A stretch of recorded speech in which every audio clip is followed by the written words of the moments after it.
Napokuambia mimi nimeenda ujinini na imaanisha nimekwenda kule kabisa. Ujinini nimekaa zaidi ya mwaka mmoja. Wao mnaotangulia sijui kufunga kubali kutangaziwa mwezi na mufti. Hayo ni madhehebu ya kifilimason. Wewe khatibu wewe na huyo Barayani yule wa Tanga, ninakupeni siku 7. Ninakupeni siku 7. Kama mjatoka hadharani kumuomba mufti nyinyi mtalaanika. Mnao mkhalifu mufti, Uislamu wenu ni batili.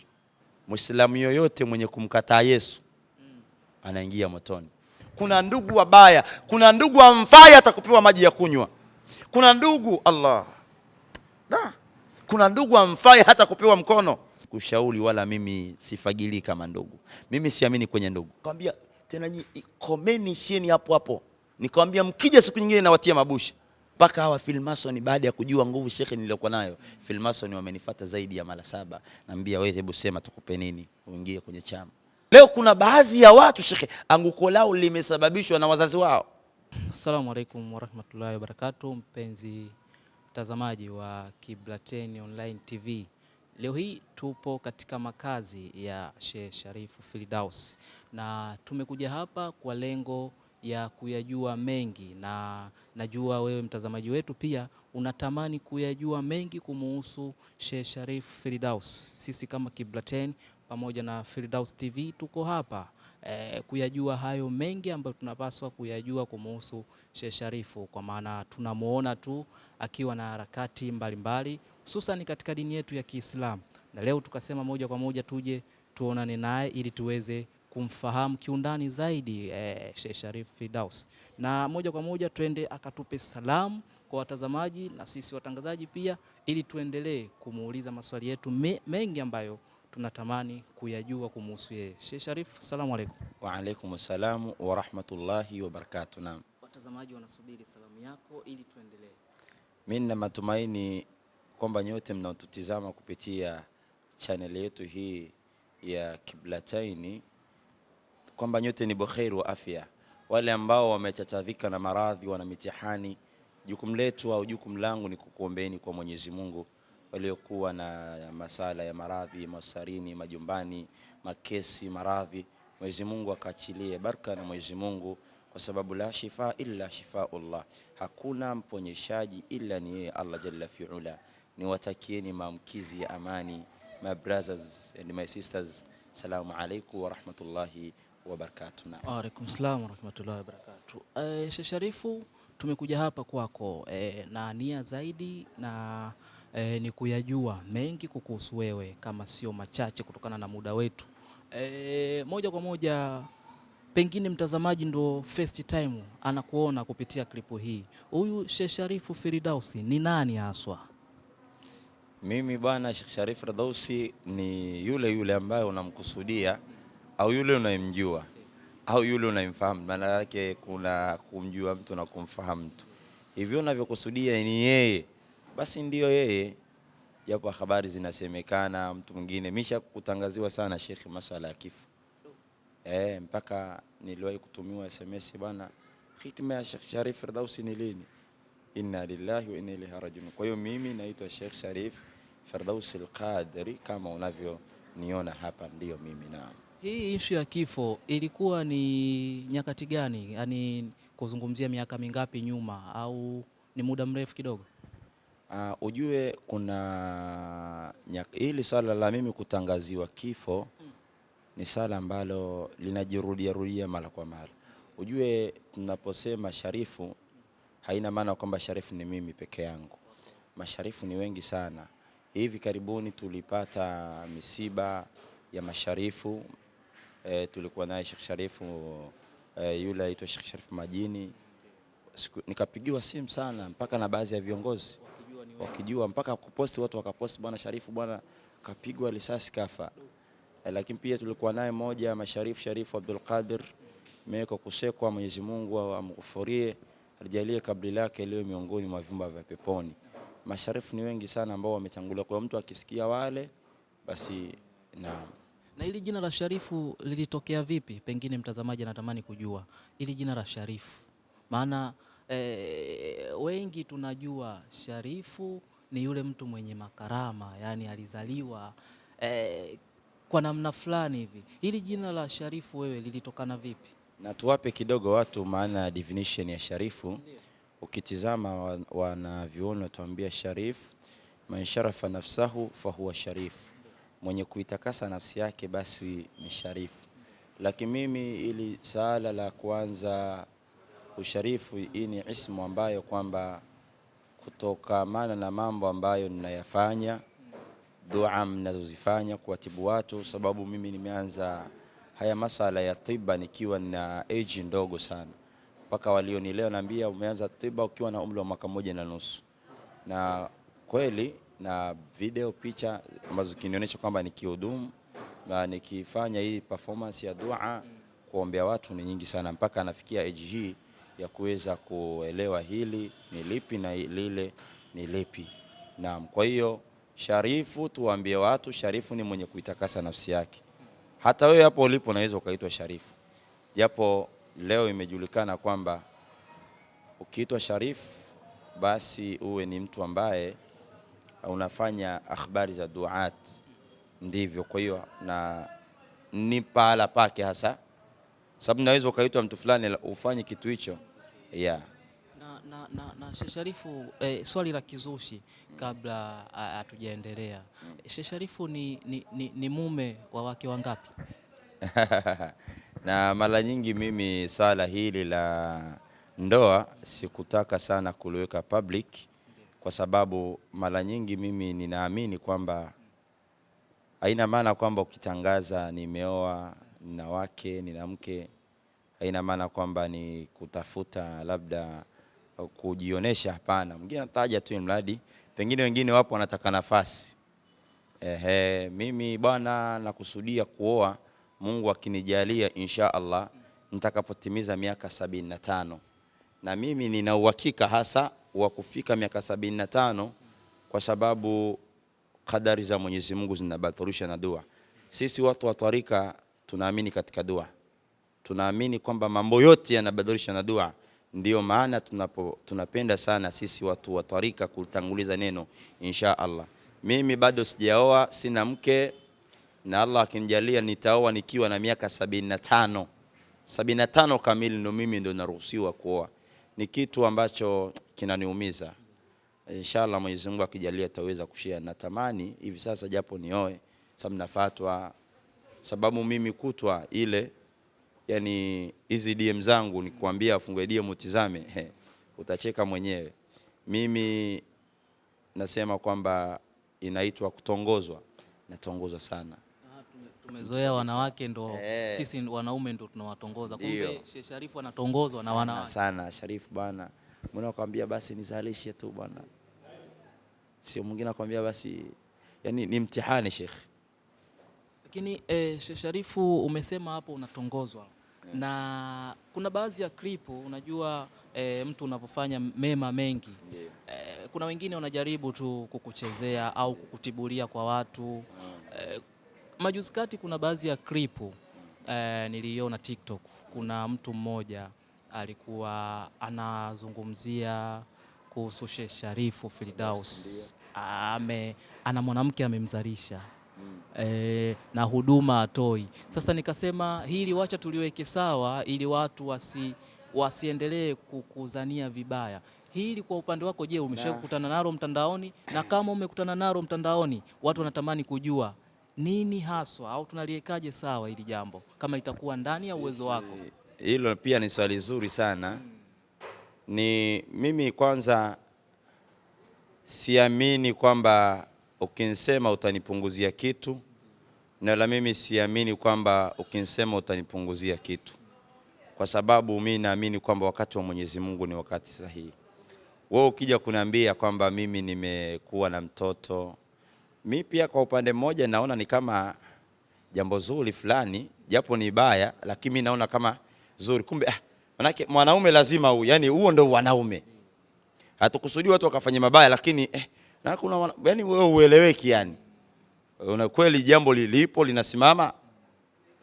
Kwa hiyo kama hawa walivyokuwa hawa kina Ankotina, ambaye waendelea kuwapotosha watu na vijana wengi wanawaiga wakina Ankoti. Hivi wewe unavyoniona mimi nishinde huduma ya kumlisha mtoto, kumlisha mama mtoto? Kwani kuna kitu ambacho kwamba unapomwona mtu yuko sehemu fulani, wewe muombe dua, sababu wewe inaweza hata kama ni kweli itakuteki muda sana kuweza kuwa confuse watu waamini. Wewe utasema Sharif Firdaus kamzalisha mwanamke fulani mtoto, na mimi hiyo ni nyingi sana, watoto ambao wanasema zaidi hata 100, na huwa anasemaga alhamdulillah, kumbe napiga jambo vizuri mimi na mtoto. Sasa huyo mtoto hebu niletee, nashindwa vipi kumlea mtoto, kumlisha mtoto, ikiwa mimi nawalisha majini Sheikh? Mimi si mume wa chawi, mimi nawaongoza majini Sheikh. Hii habari kama ulikuwa una leo nakupa, nawaongoza majini, nawalisha majini, viumbe wa kijini. Sasa nimeweza kuyamiliki majini, nishindwe kumiliki mwanadamu? Hapo kidogo, hebu weka sawa, unawalishaje majini? Allahu yarzuqul man yasha, Mwenyezi Mungu anamruzuku amtakaye. Hawa viumbe, yani tunaposema kwamba ninawalisha, mimi ninawa control, wako chini yangu mimi. Huo uwezo hiyo Allah, hiyo power kanipa. Wewe mwenyewe unaingia hapo, unaona hapa kwangu pale ulimuona mapaka zaidi ya 200 haya. Hawa Sheikh baadhi si paka Sheikh. Nakwambia tu, maana kuna mambo mengine uweze kuyaweka public. Hawa Sheikh, hawa ni makhadimu hawa. Naweza nikamtuma huyu nenda sehemu fulani Sheikh, ukapata jambo Sheikh. Tuendelee, maana hili nimekuchokoza na nikaona tukasema tuambie watu, wewe unaedai una mtoto wangu. Sasa niletee, napenda watoto mimi. Napenda watoto, na mimi pia si ukinisema ukanipa kazi ya ubaya, yani this time kwamba ni time yangu mimi, yani Mungu kashataka. Ndio kila siku tuambia utatumia muda mrefu kumchafua, kumpambania mtu. Shekhe, mimi nimeandaliwa hutuba za kushushwa. Kwa nini awe Sharifu? Hamna Sharifu. Sharifu atoki huko Kongoe, Sharifu atoki awe Mnyamwezi, tunamjua, tumesoma naye, tumecheza pamoja. Unanijua wapi wewe? Unanijua, unanifahamu. Sasa utatumia muda mrefu sasa kuweza kuwaaminisha watu, tena inawezekana ni kweli, lakini ndo Mungu ashasema huu ni wakati wa Sheikh Sharif Firdaus, this is my time. Wanasema sijui ile kulli zamani zaman, yani huu ni muda wangu yani. Kwa hiyo hata uje na hiyo si ngeni, labda wao huyo atakuwa ni mgeni mjini.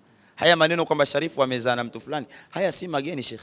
Juzi tu hapa amekuja mama, ana mtoto ana umri wa miaka, juzi kaja mama miaka 2 hapa tena Zawiani, mtoto wa Sharifu kanitelekezea mtoto hapa Zawiani. Nikamwambia dada, wallahi ninalokuambia la kweli, nikamwambia dada, naomba nikuulize, mpaka mtoto mimba miezi 9, huyu leo mtoto ana miaka 2, miaka yote uko wapi? Analishwa na nani? Basi yule mama nimemnyoshia kidole tu, Sheikh, hivi ninavyokuambia mama kawachizi, anajisaidia haja yake na naila, na alikuja akiwa mzima kabisa, kija mzima.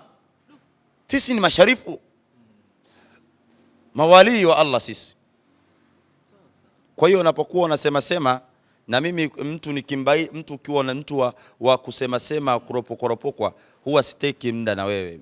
Mimi si invest katika hiyo.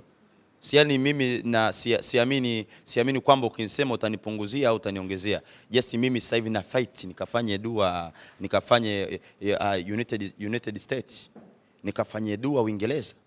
Sasa hivi hapa niko napambana, nikaweke kongamano pale katika ardhi ya Saudia, Madina pale alipozikwa Mtume. Twende pale tuweke muhadhara pale. Na fight nikafanya muhadhara Oman. Yani ndizo, kwa sababu yani niwaze watu wa kuwatibia, niwaze madawa haya, niwaze kadha, nianze kuwaza na wewe. Just you are wasting your time. Naam, mpenzi mtazamaji, huyu ni Sheikh Sharif Firdaus, na wengi mlitamani kulijua hilo kwa sababu mmeshakutana nayo sana mitandaoni, na Sheikh amejaribu kuliweka sawa na ametolea mfano hapa. Kuna mtu alikuja ana mtoto zaidi ya miaka 2, amekuja na akajaribu kumuuliza kipindi chote hicho alikuwa wapi. Sasa haya ndo mambo jamani, msichukulie mambo ya mtandaoni mkaona kama ni kweli. Pia kaka yangu Kiblateni, usoma kuja bwana kwangu. Kwa hiyo pia uwasisitize au tuwaulize, wewe unahisi mimi namkataa mtoto kwa lipi?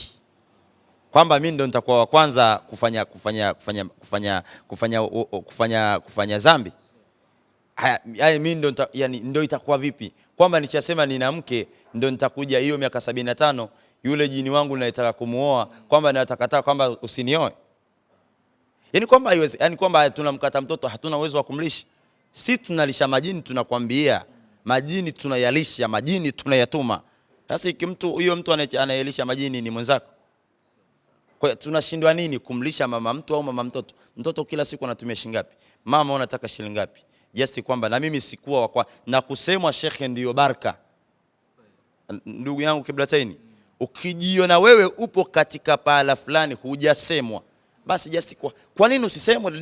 Dada yangu lazima hapo mtaani uzungumziwe kwamba wewe hiyo pashmina, hiyo abaya uliyovaa siku ya Eid umeongwa. Dada yangu unanitazama, mama yangu unanitazama, kijana mwenzangu unanitazama, my brothers and my sisters, ili uamini kwamba umefanya vizuri lazima usemwe. Wewe dada yangu, kwa nini lazima uitwe malaya? Ukiona unaitwa malaya, mzinifu, mzinzi, mshenzi, wewe umekubalika. Chizi, nielewe vizuri, chizi ya chukiwi. Ukijiona wewe unachukiwa, ukijiona wewe unachukiwa, wewe uko timamu. Wewe uko timamu, chizi ya chukiwi. Yani na kusudia kukwambia kwamba wewe ambaye una desturi ya kuwadhalilisha watu, ya kuwasema watu, uwapunguzi lolote, uongezei lolote, ila wewe kwenye kumchafua mtu ndio sasa unampandisha daraja, ndio sasa yani kwa sababu yeye katumia wewe hujui ukafanya nini mpaka nimekuwa hivi. Yes, mimi sikuwa hivi Sheikh. Ndio maana kuna watu wana haki mwambia mtoto yule mwache bwana wewe katika nafasi ile. Sababu sisi hatukuibuka from nowhere. Just tumeaso mpaka tumefikia age kama hii. Tunategemewa na jamii. Kama hivi nimesema kila mmoja ataingia pale Kiblateni, Sharifu anasema vipi? Sharifu leo ameongea vipi? Kwa hiyo kijiona unazungumziwa, ujue umekubalika. Ujue una kitu cha kitu shekhe, kama una kitu huwezi kuzungumziwa. Kwa hiyo huyu si mmoja ikiwa amezungumziwa bwana Mtume Muhammad. Tena hiyo mimi kwangu ni yani kuzungumziwa kwangu mimi ni faradhi, si sunna, lazima nizungumziwe. Yani lazima nizungumziwe, niitwe majina yote. Sababu wewe hauna neno jipya ambalo utakaloniambia ulitaka nishtua. Unatusi gani? Eti ndugu yangu, wewe unatusi gani ambalo utanitukana mimi ukasema labda umenikomoa? Una sifa gani mbaya wewe utakayonipaka mimi, au matope gani utakayonipaka mimi mpaka ikafikia pahala watu wa kuamini kwamba kweli? Hukuwaona wangapi walioandaa khutba? Kuna bwana mmoja aliwahi kuniandalia khutba za kunishusha, nikamwambia we, mimi ni Sharifu, ukirudia tena. Mlimsikia? Sisi ni masharifu, tukisema mimi niko karibu sana na Allah, nikisema na Allah Sheikh ananisikia. Mimi nikisema upopoke macho Sheikh unapopoka macho, nikisema uioni kesho wallahi uioni kesho, nikisema mvua inyeshe inanyesha, nikisema mvua isinyeshe hainyeshi. Mimi ninaweza kumwambia Allah mvua inyeshe hapa Kongowe, uende Kariakoo usikute mvua. Huo uwezo ninao. Ndio maana mimi ninapoandaa shughuli zangu huwa namwambia Mungu mvua isimame. Sio wewe unaandaa shughuli mvua inanyesha mpaka inataka unaandaa sijui tamasha sijui la nini, mvua inanyesha mpaka inataka kuwaua watu. Mvua gani namna hiyo? Ukijiona wewe shekhi hauna hata dua ya kuzuia mvua, wewe bado. Ndio maana kuna mwimbaji mmoja kaswida yuko pale Zanzibar anaitwa Ukhti Yasmina. Huyu kipenzi changu anasema ujahitimu kusoma rejeate. Shekhi hata dua ya kuzuia mvua huna. Allah na watu wake wakitaka wao, Allah anataka. Mimi unikosee shekhi nikupeleke polisi kufanya nini? Mimi si mwamba Sharifu. Nikisema kesho uioni, wallahi uioni. Shekhi sitani. Nasema haya kwa kujiamini. Nikisema kesho utoboi, shekhe utoboi. Nikisema jambo fulani shekhe linakuwa. Nikikunyoshia kidole hivi, hiki kidole changu hiki unaona, naweza nikakunyoshia kidole nikasema ni kuna maneno nikiyasema mara 60 kichwa kikakuuma jioni tukakuzika. Ndio miamba. Na Sheikh Sharifu umekuwa jasiri sana katika mambo haya. Nini haswa sifa? Kwa sababu ukiwa katika hadhara za maulidi, hadhara za kidini, umekuwa unajiita wewe ni mume wa wachawi. Huu ujasiri unaotoa wapi haswa? Okay, najiita mume wa wachawi na upata ujasiri huu kwa sababu just kitu ambacho package power energy niliyokuwa nayo ni just kwamba ni yenyewe, si ya kutengeneza, si ya kutafuta. Sheikh, kuna watu wana nguvu za kutafuta. Hii ni kitu ambacho kiroho, kispiritual, ni kitu ambacho nimezaliwa nacho. Nimezaliwa mara ya mwisho mimi mama alinihadisia, anambia mwanangu wewe, Ramadhani ilikuwa Arusha kwa mama. Mimi mama yangu yuko katika ardhi ya Arusha pale. Ndio mama yangu yupo pale. Kwa hiyo akanambia mwanangu wewe ulikuwa, hii nafasi uliyokuwa nayo ni kitu ambacho ulizaliwa nacho. Kanambia mwanangu, nakumbuka wakati umezaliwa nilikuwa ukisikia adhana unalia sana kwenda msikitini, bado uko mdogo. Wallahi wa billahi hili ni jambo ambalo aliniambia mama yangu. Ilikuwa nikisikia adhana, umenielewa vizuri, nikisikia adhana ile Allahu akbar Allahu akbar, anambia mama, nilikuwa nalia sana mpaka siku moja nilitaka kudondoka kwenye shimo la msingi.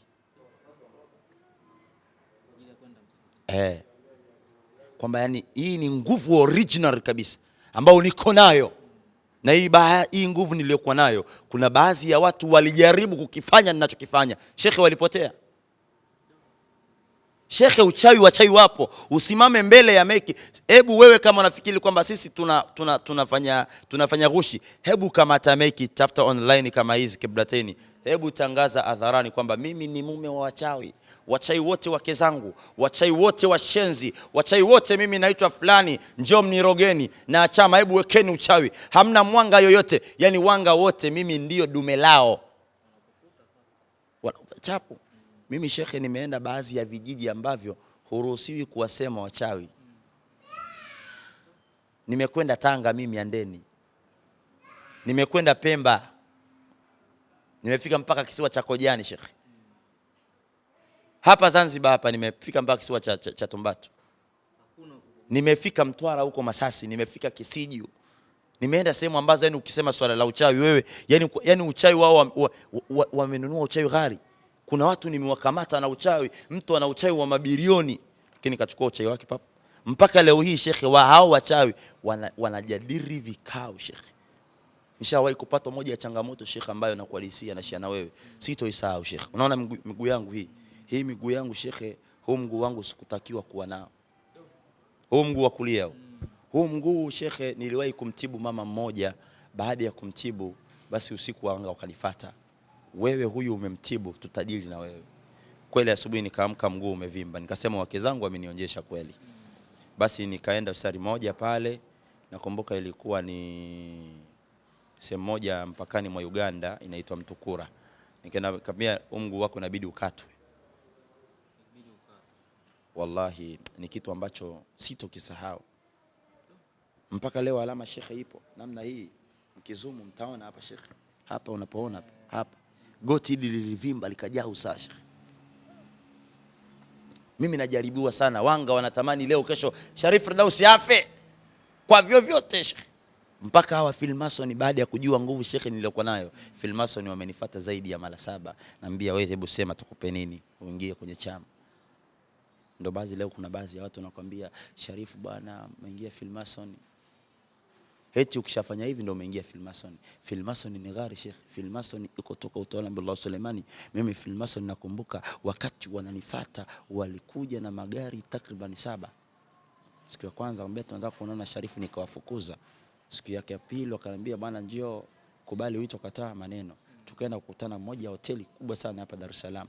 Tulipofika ambia Sharifu kadha wa kadha, nataka tukuambie kadha wa kadha, wewe uingie kwenye chama, nataka tukufungulie jambo fulani, ukishaingia pale tutakuongezea nguvu. Nikasema hiyo nguvu mnayoniongezea mnaniongezea nyie kama nyie, lakini nguvu niliyokuwa nayo mimi ni nguvu kutoka kwa Rabbul Izzatu Salam. Ni nguvu, ni energy ambayo nimepewa na Allah Jalla fi'ala ya kuwaponyesha watu, ya kuwatamkia watu kheri, neema, baraka wakazipata shekhe. Kuna watu ambao tayari vifo vyao vilikuwa vishakuwa, mimi nikawaombea dua, nikawa sababu. Kuna watu walikuwa hawana uzazi kabisa, walipokuja kwangu wamepata faraja ya uzazi. Mimi na watu ambao wamefaidika kupitia kwangu mimi shekhi. Lakini Sheikh Sharifu, umezungumzia masuala ya Freemason na tumeona upo karibu sana na Chief Godlove. Watu wengi hawamuelewi na baadhi ya ishara wanadai kuwa kama yeye ni Freemason na wewe ni mtu wa karibu sana na umesema walikuja Freemason wakikutaka wakuongezee power na wewe ukawakatalia, lakini ukaribu wako na Chief Godlove na Godlove inaonekana ni kama mtu ambaye ana viashiria vya ufirimasoni. Hili kwako wewe unawezaje kuliweka sawa? Tunawaambia nyie ambao mnasema Freemason ni jambo rahisi, kama ni rahisi ingieni. Freemason is not simple Sheikh.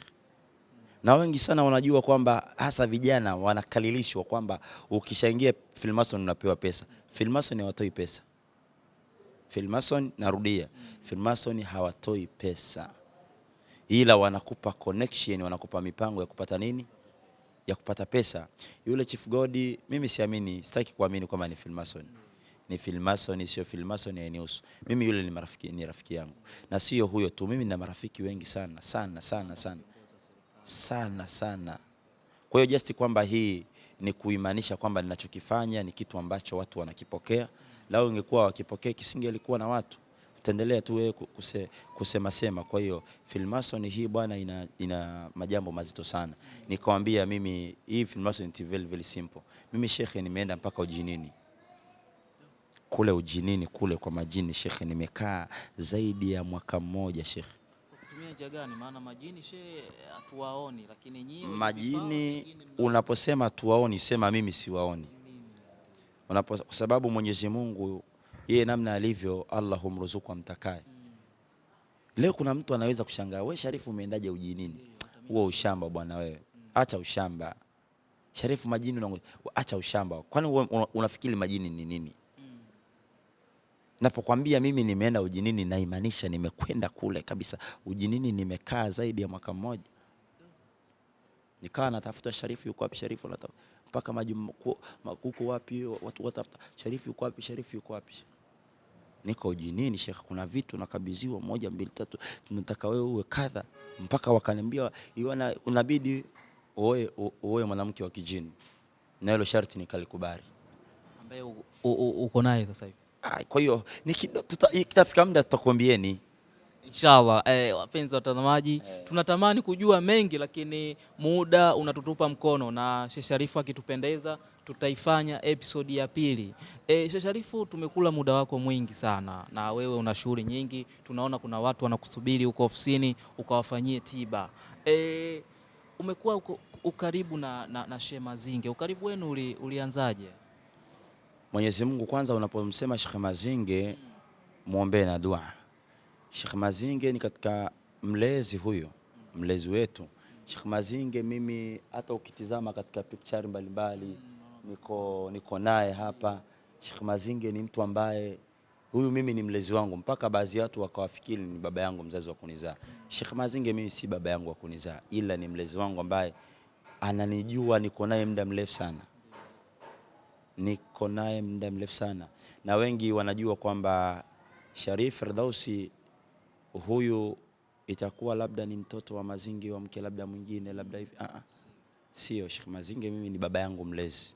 Katika watu walionilea katika sisi shekhe, mimi katika jambo ambalo nashia na wewe sikuwahi kusema pahala hili hasa kwenye public. Shekhe, mimi sikupata bahati hasa ya kulelewa na wazazi. Katika moja ya historia zangu mimi nimepata sana kulelewa na masayidi au mawali, naenda kwa shekhe fulani, shekhe fulani, shekhe fulani, kulelewa na watu shekhe mpaka tunafika hapa ni nguvu za Allah jalla fi'ala. Sisi unajua watu wa tarika tunaamini sana katika dua, labda malezi sijui ya mjomba sijui nani. Ndio maana niliwahi kusema pahala kwamba ukimwona mtu aongei na mzazi, mtu anakuambia mimi sina muamala mzuri na mzazi wangu, mwingine akakufikia pahala akakwambia mimi siongei na ndugu, usije ukamwombea laana. Wewe ongea na mzazi wako bwana nini? Subhanallah. Nataka nikwambie, ukimwona mtu aongei na mzazi, shekhe, muombe dua. Wallahi hii Kiblataini ichukue. Usije ukamwona mtu huyo mtu aongei na mzazi. Leo kuna watu hawasemi na wazazi, wapo hawapo? Leo kuna mtu ukimwambia habari za ndugu hataki kusikia ndugu. Wa kwanza mimi. Usije ukaniuliza Sheikh. Utakuwa anakwambia mimi usije ukanizika. Utakuwa umenitoa kwenye performance. Hasa mimi ukiniambia habari za ndugu. Sijui ba mdogo, sijui mjomba, sijui shangazi, sijui nani. Kwa nini? Sheikh, mimi nikianza kuelezea hii story tomalizia. Ndio maana nikakwambia ukimwona mtu asemi na ndugu, asemi na mzazi, mwingine mpaka kabisa ana pesa lakini mzazi wake ampi. Usimwombe laana. Najua watu wata-comment sana hapo. Sheikh, huku nyuma ya pazia kuna makubwa. Leo kuna baadhi ya watu Sheikh, anguko lao limesababishwa na wazazi wao. Ni sikwambii ukavunje undugu. Hakuna kitu ambacho sikushauri wala mimi sifagili kama ndugu. Mimi siamini kwenye ndugu. Kuna ndugu wengine tunakusema Kiswahili kilichofahamika wana roho ya kwa nini, roho ya kisokoro kwinyo, lakini pia wana subhanallah masinichi. Kuna ndugu wengine masinichi. Yaani kwamba wewe ndugu yao umepata baada ya kuombea dua, wao ndio wanakuwa wa kwanza kunyoshia vidole ndugu wao. Wengine wazazi Sheikh. Lakini shehe, kuna baadhi ya mashehe wanasema ukitaka uwe na uwezo, uwe na mali, uwe na nini, uwaweke karibu ndugu. Hili kwa upande wako? Wallahi ndugu Sheikh ni wabaya. Si wote. Ndugu. Mimi binafsi sina hamna. Sikwambii ndugu mtazamaji, maana kuna wengine wazee wakatakata vipande.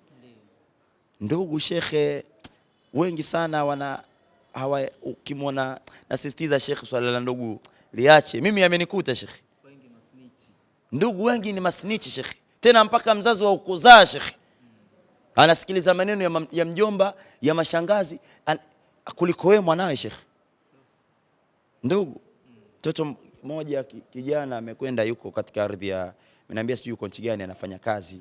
Amemwacha mama yake kwenye maisha ya kupanga, baba yake alimwacha, basi kila mwaka anafanya kazi, anaosha nguo za nini, anatuma pesa. Basi yule mama baada ya kupokea pesa anamwambia mwanangu, najenga ili tuwe na maisha ya kunini. Yule mama akachukua ile pesa akaenda kulitafuta bwana kule, kumtafuta kijana mnawaita vibenteni, mama analelewa na mtoto.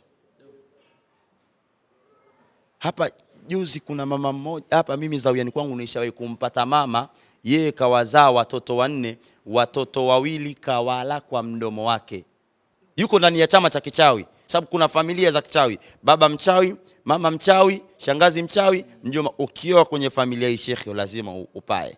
Ukiolewa kwenye familia, zipo familia za kichawi. Mama huyu ni mchawi, sasa sasa tayari sasa wachawi ishafika zamu, wanakwenda wanazila maiti za wenzake, imefika zamu ya kwake yeye. Kawatoa. Namwambia mtoto anakuja pale amevimba hapa, mama yake ndo amemleta, amevimba. Nakamwambia nilipofanya dua zangu nikagundua huu mkono ni wa mama. Na amekuja na mama yake. Mtoto alitaka chukua, mtoto aliamaki, mama kwa nini unanifanyia haya? Mama kwa nini unanifanyia haya? Mama mzazi Sheikh miezi 9 tumboni. Tuamini kwamba radhi za wazazi tuzipate. Ndugu tu mnao wao, siwafaidishe watu kwa cha ndugu, lakini ndugu wengine hamsaidiwi kwa sababu nyie ni masinichi. Wengine hatutaki kuwaona nyie ndugu masinichi, wengine mpaka wazazi. Wewe mzazi unaingia kwenye chama cha kichawi na watoto wako. Hizo ni akili, ni matope. Wewe mzazi unaendekeza uchawi, unaendekeza masuala ya mila, masuala ya matambiko. Moja ya mzazi ameshirikiana na baba yake na mume wake, baba na mama wameshirikiana, wana binti yao. Baba akaenda kwa mganga kuchukua pesa ili apate utajiri. Mganga akamwambia inabidi ashiriki tendo la ndoa na mtoto wake siku 40. Mtoto akampanga mtoto wake, mama akampanga mtoto wake kwamba mwanangu ili tuwe kwenye umaskini tufanye swala hili. Mtoto kweli karidhia. Mtoto amefanywa muda wa siku 40 hawezi kuzinga, kwa sababu ndo mara ya kwanza first time anafanya tendo lile likaja kumharibu. Wewe unafikiria mtoto huyu akija kujipata atakufikiria vipi? Sisi tunaamini mzazi akosei, tuamini hivyo. Mengine Sheikh anaumiza Sheikh, na ukijiona mwanadamu uumii, wewe si mwanadamu Sheikh. Hatukusudii sisi kuwasema wazazi, hatukusudii nafasi ya mzazi just ni mzazi, sababu yeye ni sababu ya sisi kuwepo kama hapa. Lakini kuna mambo lazima, leo mashekhe wengi wanawaambia watu undugu, radhi za mzazi. Haya mambo shekhe, ni mada nyeti ambazo watu wanaumia. Baba mmoja mwingine hapa amembaka mtoto wake shekhe, amemwingilia kinyume na maumbile. Alipobanwa na watu wa ustawi wa jamii, anamwambia nimeenda Kigoma, nimeambiwa ili nipate utajiri ni mzini mtoto wangu. Hivi mtoto unafikiri akija kukua atakusaidia? Unamuafekti mtoto, unamharibu kisaikolojia. Wazazi jamani, wazazi damu ni nzito kuliko maji. Wazazi, ukijiona wewe mzazi mtoto wako akusaidie, jiulize kwa nini asikusaidie? Kwa nini asikusaidie? Allahu akbar. Wito wako sasa shehe, wewe ni kioo cha jamii na umekuwa unaonekana sana katika mazingira ya jamii, na utakachoongea wewe sasa inakuwa kama ni wito kwa wazazi wanaofanya mambo haya, wewe unawaambieje yani? Mimi niwaambie tu wazazi, wewe umeenda kuzaa, unajua machungu ya mimba. Kwa nini unawasikiliza watu wanaokuletea maneno kuhusu mtoto wako? Kumbuka, mtu mbaya anapomchukia mwanao hawezi kunenea mazuri kwa mtoto wako. Mpaka wazazi wengine imefikia pahala shekhe, mmewapeleka watoto wenu jela huko, mmewafunga mpaka mmewasahau. Allahu akbar. Kumbuka mzazi kwamba watakukataa watu wote, hawezi kukataa mtoto wako. Mama ni mama, baba ni baba. Mama ni mama, baba ni baba. Huyu mtoto wako leo mkiwa mnapandikizwa chuki na ndugu, kuna vitu vingine mnavifanya kama wazazi, baba na mama, sio mabifu yenu, mnakuja kuharibu kizazi shekhi. Mnakuja kuharibu kizazi shekhi. Mimi walishakuja ndugu wa baba yangu shekhi, nikawafukuza kwa sababu siwajui. Baada ya kuwa nishajipata, nikamwambia tena komeni sheni hapo. Nikamwambia mkija siku nyingine nawatia mabusha. Wito wangu katika jamii kwamba wazazi, mtoto ni wakwako, wewe unajua machungu. Hebu just pia wazazi, tekini muda wa kukaa na watoto wenu. Wazazi wengi hamna muda wa kukaa na watoto wenu. Mmewapeleka bibi alei mtoto, anafuga mtoto. Mchukue mwanao semia faraka, hebu mwambie mwanangu, hebu tushia mwanangu, kuna jambo gani? Ndio mpaka leo watoto wanafanywa ukatili kwa sababu wazazi ampati muda kukaa na watoto wenu. Hebu tenga faraka na mtoto wako. Ushakaa faraka na mtoto wako wewe mzazi? Kila siku mwanao anazidi kupotea. Ushakaa naye kuangalia ni nini? Hii ni damu yako. Siri ya mtoto anayejua mama. Mama kabisa, unajua huyu ni mwanangu, huyu mtoto si wa baba, mtoto wa mama. Unajua kabisa. Wanawake hawa sanaweza ukapewa mimba na huyu, anaweza kupewa mimba na wazi, kaambia mimba nimepewa na Maundu. Au Maundu amekupa mimba, kaambiwa nimepewa na bwana nani pale. Mama anajua. Mama wewe ndio unajua huyu mtoto. Ndio maana leo unakuta baadhi ya watoto, mwingine ashajipata anamsaidia sana baba, anamwacha mama. Au mwingine anamsaidia mama, baba anamwacha. Wewe ndio umesababisha, mzazi umeyataka wewe. Sasa ili haya yasitokee, ukikosea kwenye msingi. Ndio maana kila siku serikali inalia kuhusu maadili. Jumuiya Amani na Maridhiano Tanzania JMAT inalilia. BAKWATA inalilia.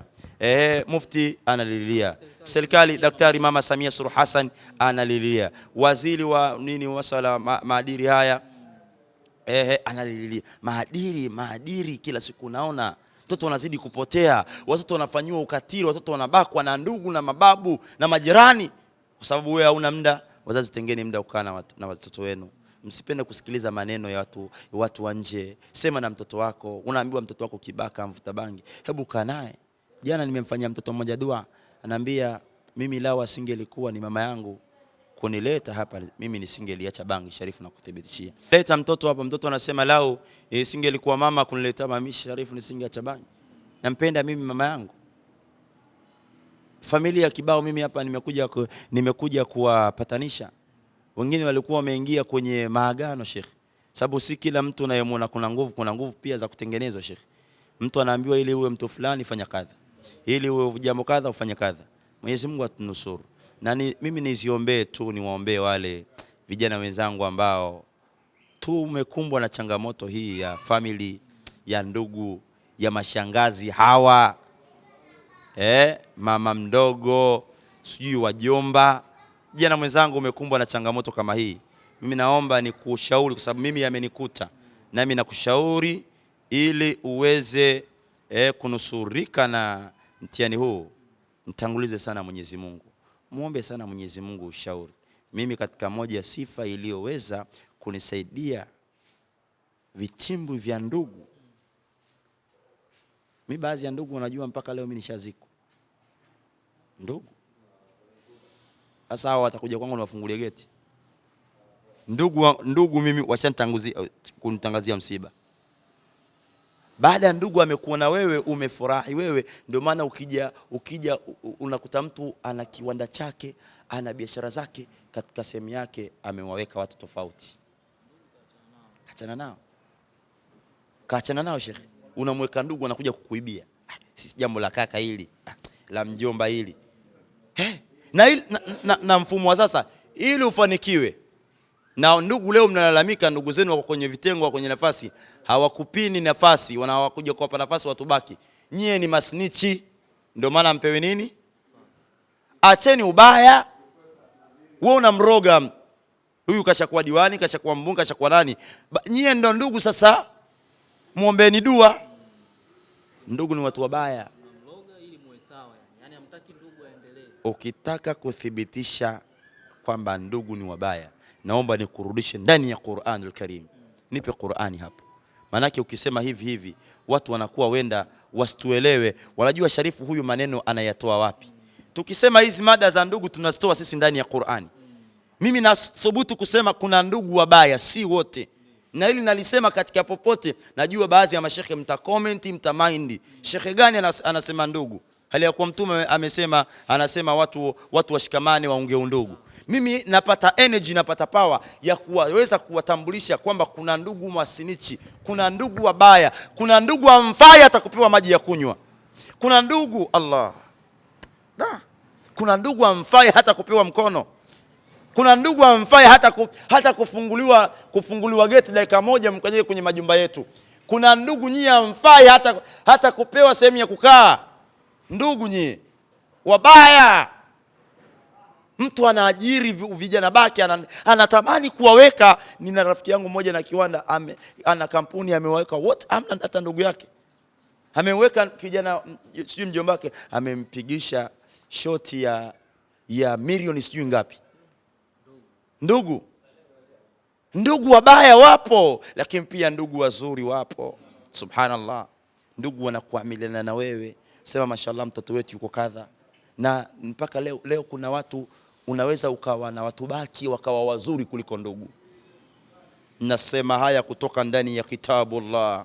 Dhalika alkitabu la raiba fi, kitabu kisichokuwa na shaka ndani mwake. Na yasema haya kwamba kuna ndugu wabaya kwa sababu waliomuingiza Nabiyullah Yusuf katika kisima ni ndugu wa kuzaliwa, baba mmoja mama mmoja. Leo kuna mtu atahamaki, povu litamtoka, ndugu akuroge. Shekhe, sikusudi kufarakanisha shekhe. Kuna ndugu wabaya mpaka sumu wanakuwekea. Sumu mpaka kuna ndugu mpaka wanaibiana waume.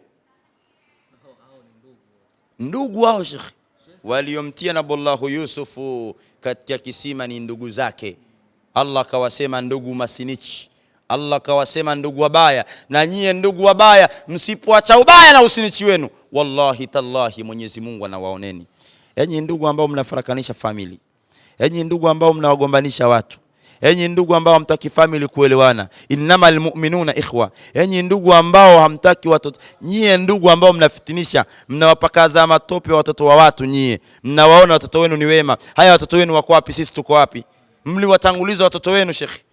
Ndugu, unamtanguliza mwanao na mtoto wa mwenzako, mashangazi hao, mamdogo hao, na Mungu anawakuoneni. Wallahi tallahi, hata geti zetu watu wafunguli ndugu huko. Shehe, hili jambo la ndugu limekuwa refu na umelieleza kihisia kwa sababu limekukuta pia. Mimi sikopi na kupesti, jambo limenikuta mimi shekhi. Kwa kumalizia shekhe, najua ndani ya moyo una kitu ambacho bado unacho. Kwa kumalizia sasa shekhe, tunajua wewe ni mtu wa dua, unafanya tiba, kuna baadhi ya dawa unauza, watu wanakuja kuchukua.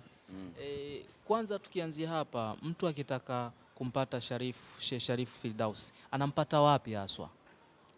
Mashallah, niwaambie kwamba mimi ninapatikana pahala fulani, lakini kuongezeeni dawa ya haya yote yasitokee, madhara yake ni makubwa. Unamwalibu mtu kisaikolojia. Sasa mtu atasamehe, lakini ili usimtengenezee mtu future kama hii, kumtengeneza kisaikolojia, kumharibu. Turudia tukusafishia na mioyo shekhe. Life is too short. Vinyongo vya nini? Na vita vinyongo. Sisi Waswahili, Wanyamwezi, Viswahili wetu vibovu. Haya mambo ya nini shekhe? Magomvi ya nini? Sokoro kwinyo, roho zako. Mambo ya nini haya?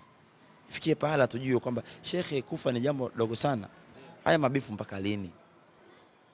Lakini Sheikh Sharifu, wewe pamoja na dua na nini na haya yanotokea kwa ndugu kurogana, tunajua kwa Sheikh Sharifu hapa kuna kinga zinapatikana. Pengine tumuaminishe mtu hivyo.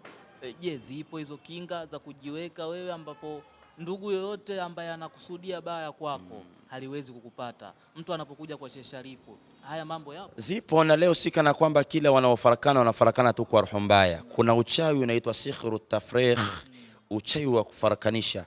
Hata Allah ameusema huu uchawi ni uchawi wa kufarakanisha, ay baina almar'u wazawj. Uchawi huu unafarakanisha baina ya mume na mke, baina ya family. Leo kuna family hazielewani kwa sababu ya mikono ya watu. Sisi tunaamini kwamba uchawi upo, na Muislamu yoyote asiyeamini kwamba uchawi upo unaingia motoni. Nakwambia tena, kama wewe ni Muislamu yoyote, wewe ni Muislamu wewe, lakini kwenye Uislamu wako, Uislamu huamini kwamba kuna kitu uchawi, huamini kwenye uchawi, kama mimi ambavyo siamini katika bahati. Mimi binafsi siamini, labda sijawahi kubahatika kwenye kubahati. Mimi shekhe siamini kwenye bahati, ila ninaamini kwenye kuwork hard, kufanya juhudi, kupambana, kufeti. Mimi ndo naamini, lakini kwenye bahati shekhe siamini. Leo kuna watu wamefarakanishwa kwa sababu ya uchawi, watu wamerogwa, wametia mafitna shekhe. Wanapofika kwetu hapa, sisi tunawafanyia dua. Uchawi upo, amini kwamba uchawi upo, kama sisi tunavyoamini mitume hatukuwaona na tunawapenda. Sallu ala nabi, tumpenda. Niliwahi kusema pahala pamoja kwamba Muislamu yoyote mwenye kumkataa bwana Mtume Muhammad, mwenye kumkataa huyo ni motoni shekhi. Yani ukijiona wewe unamkataa mtume, haya Uislamu unakuwa vipi bila Mtume Muhammad? Ndio maana kwa kumwambia mtu fulani akamwambia, Sharif sasa huko anakuelekea kubaya. Kipana kikakatwa, najua hata nyie sijui wazoea kukatakata vipande, kwamba Muislamu yoyote mwenye kumkataa Yesu anaingia motoni. Kumkataa Yesu, yani Muislamu yoyote mwenye kumkataa Yesu motoni. Muislamu yote ambaye ampendi Yesu anaingia motoni. Hii kwa nini? Tulisema sababu ilikuwa ni mada ndefu kana hivi, kama mkataa pande shauri yenu, kwamba sisi tunaamini katika alqanul Islam. Kuna alqanul Islam na kuna alqanul iman. Katika nguzo za iman ni kuamini mitume. Sisi tumpenda Nabii Isa, ndio maana kuna watu wanaompenda sana Yesu kama Uislamu. Ndio maana katika Uislamu kuna mtu anaitwa Isa. Kwenye Ukristo ushawahi kusikia mtu anaitwa Isa? Sasa kwamba mtu Sharif, kumbe bwana huyu ni Mkristo anatetea Ukristo. Huo kabla ukiona kipande kimekatwa, basi ujue kuna clip ilikuwa nzima. Tafuta hiyo clip nzima uisikilize, hiyo clip ilikuwa vipi mpaka mtu anasema imekuwa vipi. Ukishakuja kumsikiliza ile clip ndio uanze kumchambua sasa. Kwa hiyo yoyote anayemkataa Yesu ambaye ni Isa motoni, na yoyote mwenye kumpinga Nabii Isa motoni. Nabii Isa ni mtu katika mitume waliokuwa na miujiza ya kushangaza. Nabii Isa kazaliwa bila baba, ni mtu mwenye muujiza wa ajabu sana. Ndo hata Uislamu tunakwambia hii kutosikiliza vizuri ukapayuka. Hasa huyu kama juzi mufti alisema kwamba usiku wa Lailatul Qadr ni usiku wa Maulidi ni bora Sheikh sana. Leo nyie ukimtaja mufti Sheikh Mufti Abu Bakr bin Zubair bin Ali wa Mbwana hafidhahullah, ukimtaja huyu usimtaje kama unamtaja mtu wa kawaida Sheikh. Umtaje kwa heshima, umalizie majina yake, lakini pia mwisho muombe dua. Mufti ana haki ya kuombewa dua na mwenye kumkataa mufti, na tunawaambia kabisa, mnao mkhalifu mufti, Uislamu wenu ni batili. Huyu ndio amiri almu'minina, huyu ndio kiongozi wetu. Tuliwaambia wale ambao wamefungua waliofungua bila kutangazwa mwezi na mufti, inabidi warudie funga. Tunawaambia nyie, inabidi mrudie funga kwa sababu mmemkhalifu mufti, na muombe radhi mufti awape baraka zake. Mufti ana haki ya kuombewa dua. Mangapi aliyoyafanya katika nchi hii? Amefungamanisha tarika zote, amefungamanisha Waislamu wote pasi na kujali madhehebu yao. Huyu Shia, huyu nani, huyu nani, huyu nani, huyu nani, huyu nani, huyu nani. Kila siku anapambana kuhusu Uislamu. Mufti wetu anapambana kuhusu maadili, mpaka maulidi za vichochoroni unamuona ni mtu wa watu, ni mtu wa kusema na watu, ni mtu wa kujitoa mzee ya Rabbul Alamin.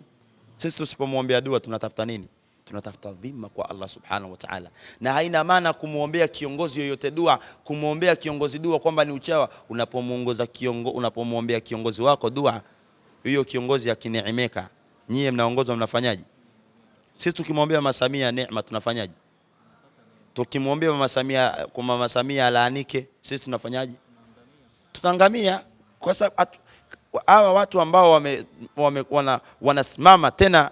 Leo mimi hapa Sheikh Sharifu ninatoa onyo na ninatoa siku 3, siku au nisifanye 7, natoa siku 7 kwa yule shekhe anaitwa nani, Barayani.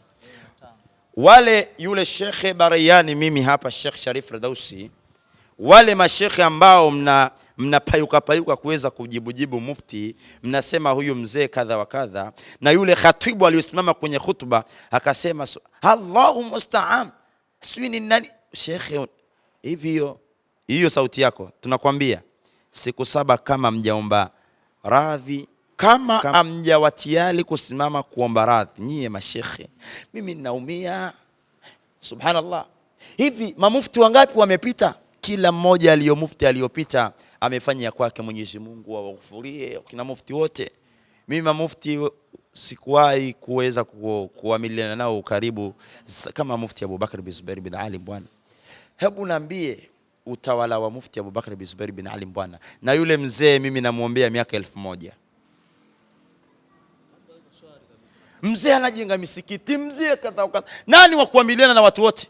Na ndio uongozi unaotakiwa. Anaamiliana na bwana wawa na hawa na hawa. Ukisema kiongozi awatenge hawa watu fulani, huo si uongozi. Kwamba mufti awatenge mashia, huo ndio fulani. Yani kiongozi huo ni mzee mwenye busara zake, ni mzee anayejenga mafustari kila siku. Leo watu hakuna taasisi ambayo inaongoza kuwa na miundo mbinu mingi kama taasisi ya BAKWATA. Hakuna taasisi inayoongoza kufanya makubwa kama huyu mzee. Aombewe dua, siombewe dua. Sasa mimi leo nawaambia nyie ambao mmekuja kusema mufti kwamba amekosea, mufti kadha wa kadha, mufti hakukosea. Yule ni alim, hakukosea. Lakini pia kuna taratibu. Kiongozi unamkosoaje? Kuna nafikiri watu wa nyie ni wasomi, kuna somo la adab la hikma. Hata Nabii Suleimani kasema kwamba mtu aliyopewa hikma kapewa kitu kikubwa. Hivi unaweza ukasimama ukamwambia baba yako, baba, man anta, Allahumma sta'ama hadha. Yule khatibu yule, wewe khatibu wewe, na huyo Barayani yule wa Tanga, ninakupeni siku 7, ninakupeni siku 7. Kama mjatoka hadharani kumuomba mufti nyinyi mtalaanika. Shekhe sio shekhe kumkosea radhi kiongozi. Niliwaambia hawa kina Mange Kimambe, wakina Lecho, wakina sasa hivi nawasikia Watu waona muda nao. Lecho Lecho yule Lecho mtukanaji yule. Sasa hivi watu washawachukulia poa. Yaani hawana soko. Hawasikiki. Huwezi ukasimama bwana ukamtukana rais. Kama vile yule ni mama yako, mwanamke mwenzako. Utamtukanaje matusi ya nguoni wewe? Watoto wake wakiumia laana tosha. Sisi tunaongozwa, hatuwezi tukakubali mtu amtukane rais wetu shekhe, tutaumia. Tena umewaumiza masharifu, mawali wa Allah. Ukituumiza sisi vijukuu vya Mtume Muhammad, unategemea nini wewe Barayani mzee wangu, baba yangu? Nyie mmekosea. Kuna taratibu za kumkosoa kiongozi. Mimi nawaambieni, zikifika siku 7 mjaomba radhi, mtangalia laana mtakaopigwa. Hamtomsikia Barayani tena. Hamto? Kwani nyie mliomba mnaita appointment. Hivi nyie mliomba appointment ya kukutana na mufti mkanyimu? Ikiwa mufti wetu anakutana na madhehebu yote mpaka wachungaji, watu wote. Hivi nyie tuanzie hapa, tuache masuala ya kiushabiki. Tuweke masuala ya kimadhehebu tuyaweke pembeni. Mimi Sunni, mimi nani? Haya mufti mimi sitaki kuamini mufti kakosea. Sitaki kuamini na siwezi kusubutu kuamini. Kwa sababu hii Qur'ani isingelikuwa mtume isingetelemshwa. Tena si Qur'ani tu, mpaka dunia lao asingelikuwa mtume dunia isingelikuwa hivi. Tumsalie bwana Mtume Muhammad. Ana haki ya kusema vile. Sasa hivi nyie mliomba appointment ya kukutana na mufti mkanyimu. Mkampigia mpaka mufti mkawapigia mashekhe. Kila kata kuna shekhe wa BAKWATA. Hapo Tanga mashekhe wa BAKWATA wapo. Mashekhe wa wilaya wapo. Makadhi hawapo. Mawasiliano nyie tunajua mwezi kukosa nyie. Hivi nyie mlimpigia shekhe yoyote wa kata mkanyima mawasiliano ya mufti? Kwamba tumemuomba mufti wa Tanzania appointment ya kukutana naye tuweze kumuuliza dhidi ya swala hili alilolisema, ametukatalia. Mlimuomba akawanyima? Nyie mnapayuka tu, nyie mnatafuta laana. Na siku 7 mimi hapa Sharif Firdausi Al-Qadir nakupeni. Manake sasa mmetafuta, tunawasikia sana. Mimi wasipendi sana kupayuka kusema sema. Mara umekusema hili, kila kadhaa, kila jambo kadha, kila jambo nyie mnaliona jambo, yani mkifanya nyie sawa. Ila akifanya wenzenu, hamna. Mimi kitu ambacho nakikataa mtu kujiona yeye ni bora kuliko wenzao. Yani mkifanya nyie sawa. Mkifanya nyie wallah, nyie ndio muwaoshe watu. Hamna watu wanaofanya uganga kama hawa unawasikia hawa masuni hao. Hawa mashekhe hao unawasikia mashekhe hawa wanaosema bidaa. Na hawa wanaokuambia sio dua bidaa, wake zao tunawafanyia dua. Mimi leo hata tutoe siri sasa. Wake zao tunawafanyia mazinguo hapa, manyungu wanapigwa, madawa wanayopigwa hapa. Msijifanye bwana nyie, msijifanye wema bwana. Yaani mkisema nyie mnalolitaka nyie sawa. Hii fulani bidaa. Na huo nataka nikwambie, huo kuna Ansari Sunna na Masuni au Mawahabi. Hizo ni miongoni mwa madhehebu ya Freemasoni. Mimi nimeingia nimepelekwa kwenye chama nikapewa mikakati yao. Si nimekuambia kule kwenye ile historia kwamba mimi nitakuingizwa kwenye Freemason. Mawahabi, na mimi atakayetaka ushahidi aje nimpe ushahidi. Natangaza kabisa, atakayetaka aje nimpe ushahidi. Mimi Sheikh Sharif Firdausi ushahidi ninao kwamba uwahabi huo usuni huo wao mnaotangulia sijui kufunga mkubali kutangaziwa mwezi na mufti. Hayo ni madhehebu ya Freemason. Umeipataje? Mimi ninayo, mimi sinavyo vitu hivi. Mimi si Sharifu. Na hawa watu wameletwa kwa ajili ya kuharibu Uislamu, kwa ajili ya kuvunja umoja wa Uislamu. Tena mbaya zaidi, nimemsikia mtu mmoja anasema, nyie mnaosubiri mwezi wa kutangaziwa la mufti, nyie ni makafiri. Allahu Akbar. Shekhe, ukafiri kitu kikubwa shekhe.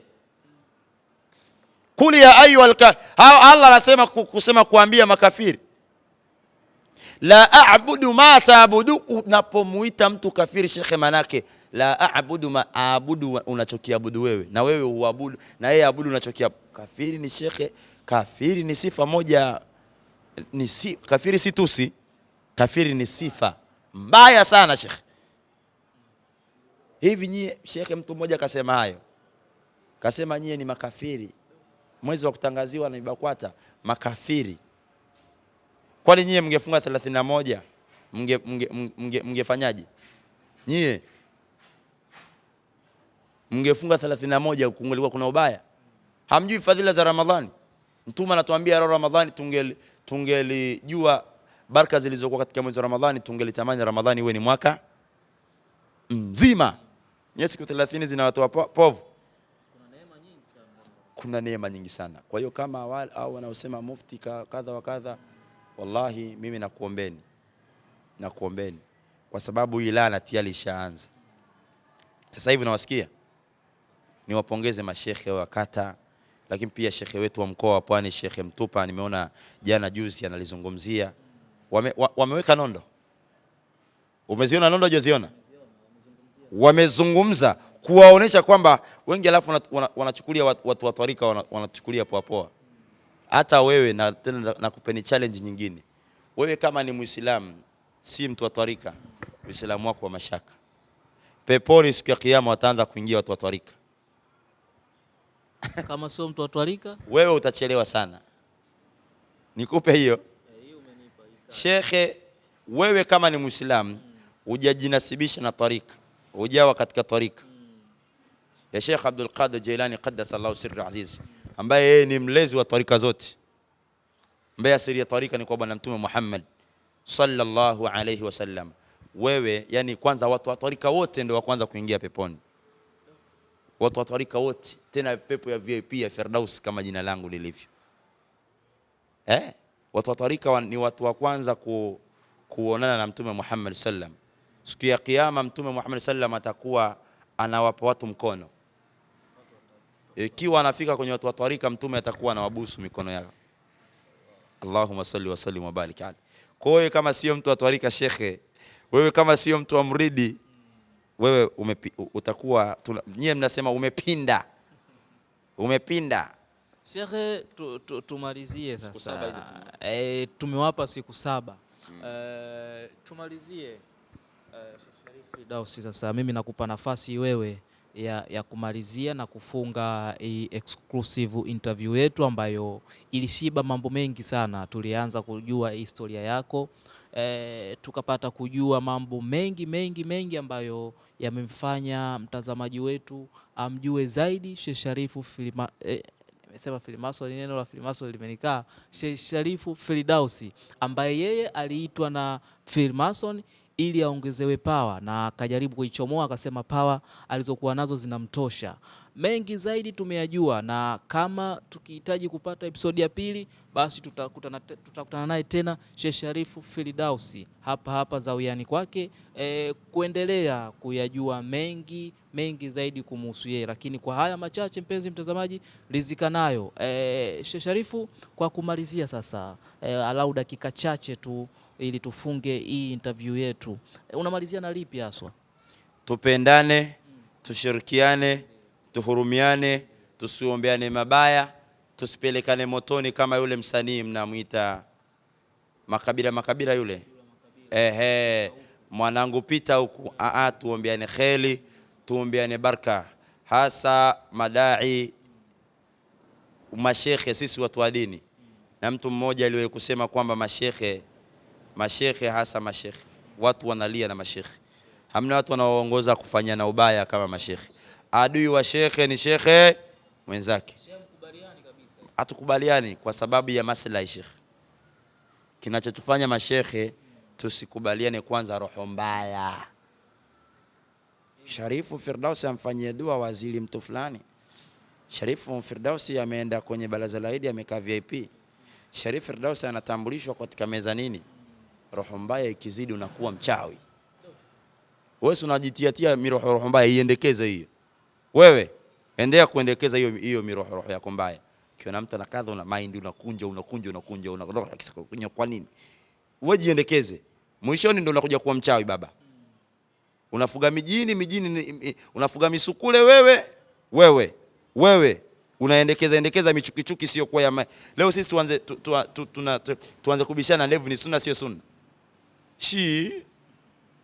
Hivi wewe kweli shehe uandae hutuba uanze kuandaa hutuba maji katika Uislamu yapo hayapo? Wakati kuna maamuma wengi wanahitaji kujifunza, kujua. Leo wewe kuna watu hawaswali shekhe. Kuna mwanaume amemuoa mwanaume amemuoa mwanaume mwenzake kwamba ndo mke wa pili. Hiyo nimeletewa mimi. Kuna mambo shekhe hapo shekhe. Mwanaume kamuoa mwanamume mwenzake. Mwanaume kamuoa mwanaume mwenzake. Ndo mke wa pili. Mimi nimekuja kupewa habari hapo. Chamanzi imetokea hapo. Dar es Salaam hii hapo Chamanzi hapo. Wakina Nkoti mnaona kila siku. Ushoga unazidi tena mashoga mpaka Ramadhani wamefuturisha, habari ya mnazo. Kuna mambo tuwaambie sisi. Kuna mambo lazima bwana Kiblatain TV. Kuna vitu waambiwa Waislamu. Kupambana, kutoamini kwenye bahati, kuaso kupambana. Juzi nimeona kwenye TV fulani Ramadhani kuna Waislamu, kuna kina mama wameenda kufutulishwa nyama ya nguruwe. Uroho umewazidi. Mtakuja kulishwa mpaka mavi nyie. Waislamu sisi tunapenda vya bure sisi Waislamu. Hamna watu wanaongoza kupenda vya bure kama sisi Waislamu. Hii mfungo ngapi ule mwezi wa kuchinja? Mnaita mfungo ngapi idi ya kuchinja ile? Idi kubwa hapa. Inakuja hapa kesho kuta mwezi wa 5. Waturuki wanaleta nyama. Watu wanachimba. Kuna shekhe mmoja. Shekhe mmoja kachukua ubavu mzima shekhe. Ubavu mche wa msikiti huyo. Mimi hapa ninawafukuza. Hapa kwangu walikuja wale Waturuki. Sharifu tunataka tuwe tunagawa nyama, nakwambia mtu anaanzia asubuhi saa 1 anakosa kwenda kuswali saa 2, saa 7 inaletwa nyama kwenye gari pale. Mtu anakuja kumpa kilo 1. Kilo 1 inakutoa utu. Mpaka nyie mnaenda kulishwa nyama ya nguruwe nyie wakina mama nyie. Nyie wakina mama uroho umewazidi mama zangu. Uroho umewazidi ndio maana mmeenda keko, mmefutulishwa nguruwe, mtakuja kufutulishwa mpaka mavi. Uroho, sisi Waislamu tumezidi. Zaka kilo ngapi za mchele? Kuna watu chungu mzima hawajatoa zaka. Tuwaweze kuwa motivate vijana wa Kiislamu wapambane, haso tupambane, vijana tuwekeze, tupendane. Bwana fursa zipo. Sheikh, hamna nchi yenye pesa kama nchi. Hakuna nchi yenye fursa, nchi yenye pesa. Mungu amlipe Rais wetu Daktari Mama Samia Suluhu Hassan. Mimi nimeenda Kenya nimeaso sana. Mpaka mboga unauziwa, ugali unauziwa. Kenya hapo. Vijana wenzangu mnalilia kwenda sijui nje wapi. Pesa iko hapa. Miundombinu iko hapa. Tupambane. Tuache roho mbaya, hasa mashekhe zangu. Yule shekha akachukua kibavu kizima, kakifukia kwake, basi mpaka nyama linauza. Harufu watu. Jamani mtau kama na harufu au kafa mtu. Kwenda bana kwa shepa kafukia nyama ng'ombe nzima. Sisi tunapenda tupambane. Mashekhe bwana, zipo mada nyingi sana. Watu hawaswali chungu mzima. Sasa hivi mashekhe tulikuwa misikiti yetu inajaa. Sasa hivi tuanze kuangalia Ramadhani kwa nini ilikuwa inajaa na sasa hivi hawapo. Hizi lazima. Shekhe wewe mwalimu wa madrasa, kwa nini wanafunzi hawaji? Shekhe, kwa nini msikitini waumini wanakukimbia? Kwa nini? Yani lazima ziwepo mada kama hizo. Lakini sisi leo tukiandaa mada kuanza kushindana. Jamani, wewe shekhe umefuga ndevu. Wewe shekhe kadha. Yani tuna vitu tunabishana vitu. Maulidi bidaa sio bidaa. Sasa watu wanakwenda wanakesha kwenye makasino huko. Wanakesha huko vitambaa vyeupe. Watu ukesha kwa mtume wanaumia kweli. Shehe mmoja yuko kule Tanga, yule huyo au katika hao mabaleyani yao, mmoja ya madhehebu yao hayo. Anasema mwanaume asiyokuwa na ndevu dem. Shekhe, ndevu paka mwenyewe ana ndevu. Ndevu kitu gani hii ndevu? Ndevu ni kasiku usudi kudogesha sunna ndevu. Ila basi kuna vitu vya kujadili. Makaburi, tuna makaburi pale sisi pale yapo pale sehemu moja nimepasa ujina. Shekhe, watu wanazini makaburini. Wanazini? Shekhe, mashoga wamekuwa wengi sana. Ukiwa na wanaume 6 basi ujue 5 ni mashoga. Kila kijana anataka leo amuige Nkoti. Kila kijana leo anataka amuige Nko. Sababu Nkoti ana pesa, anafanya kadha. Leo kila mwanaume bodaboda unayemwona amevaa. Kwa hiyo tushikamane, tupendane. Uwito wangu hasa kwa walimu wenzangu. Hii dunia life is too short. Tupendane, tushirikiane, turumiane, tutakiane kheri, tuombeane baraka, tusilete ulokole katika dini yetu. kwamba sisi sasa mtu kama kadha wa kadha, yani tusije tukaona makosa sana ya mtu kuliko mazuri yake, kama wale walikuwa wanasema Sheikh waliolishikilia ile swala la Sheikh Mziwanda lile la kuhusu mshangazi. Hivi unataka kuamini kwamba Sheikh Mziwanda anaweza kumkosea Adhib Bi Hadiji? Sheikh Mziwanda akafanya mangapi? Darasa anafundisha, anajitolea kwenye maulidi. Hakuna maulidi yenye kutumia gharama kama Sheikh Mziwanda. Leo kweli Mziwanda mtukani Bibi Hadija? Sitaki kuamini kwamba kitu kama hili. Lakini watu wamepale mpaka tunawauliza, au mna swala jingine? Sasa lile swala lile la Mziwanda lile yani imekuwa kama ngazi ya kupitia. Yani lile swala la mshangazi yani imekuwa sasa kama ni bakora ya kumchapa. Yani usitumie madhaifu ya mtu kumpiga. Mimi ni mtu, hata mimi nikikosea Sheikh ni DM Sharif, salamu alaykum, naomba nina shida kukutana na wewe. Takwambia tukutane, mdogo wangu hapo umeenda long. Si kila neno huneno. Tutakwenda, lakini wewe unachukua make itakuwa si mzuri. Namna ya kuweza kunipata kwa wakazi wote mliokuwa hapa nchini Tanzania, mimi niko Dar es Salaam Tanzania. Usisumbuke hasa kunipata, utanipata ofisini kwangu, nipo kila siku. Nipo kila siku na ratibu safari inshallah, kama ikiwa nitakujuzeni ratiba ya kwenda umra. No. Ratiba ya kwenda umra nishakwenda. Ratiba ya kuweza kwenda haji inshallah taala ni kama ikiwa nitakujuzeni kwamba nakusudia pia mwaka huu niweze kwenda kutekeleza ibada ya haji. Kama ikiwa nitakujuzeni inshallah taala. Kwa hiyo mimi nipo Dar es Salaam, ukiwa katika ardhi ya Mbagara pale Langi Tatu, upande magari yanayokuja Vikindo au Kisemvuli. Mimi niko Kongoe ya pwani ya Kilwa Road inayoelekea mnapaita Mtwara, Masasi, Vikindo.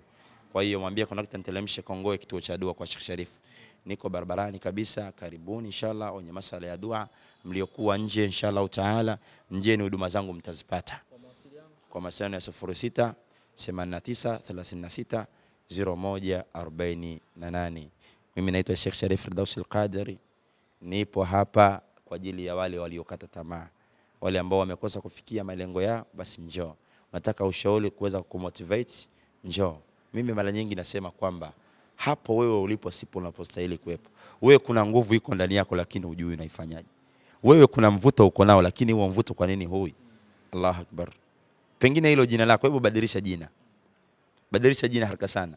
Jina linadhuru Sheikh. Ina hii mada tutaiandaa. Pengine jina lako hilo Sheikh linakutatiza. Ili jina linakutatiza, badilisha jina ili mambo yaweze kuwa sawa bin sawia. Wakati wa Mwenyezi Mungu ndio wakati sahihi. Wakati wa Mwenyezi Mungu ndo wakati sahihi. Hivyo ndivyo alivyomalizia Sheikh Sharifu Firdausi. Ulikuwa na wasaa mzuri zaidi wa takribani 1 hour au lisali moja na zaidi ya kumsikiliza Sheikh Sharifu Firdausi. Ulikuwa nami mwanzo wa interview hii Said Abdulaziz pamoja na Sheikh Sharifu mwenyewe hapa akitupa madini mengi kutokea hapa Zawiyani kwake, na ametaja mawasiliano hapo yoyote anayemhitaji Sheikh Sharifu kwa ajili ya dua, kufanyiwa tiba, amerogwa, ana mikosi, kuna mahasadi, umetupiwa wewe, mambo yako hayaendi, basi moja kwa moja mpigie Sheikh Sharifu Firdausi. Anapatikana Mbagara, njia ya kwenda Vikindu. Ameeleza mengi zaidi. Mpaka wakati mwingine, kutokea hapa Zawiyani kwa Sheikh Sharifu Firdausi, sina la ziada. Langu jina ni Said Abdulaziz. Asante.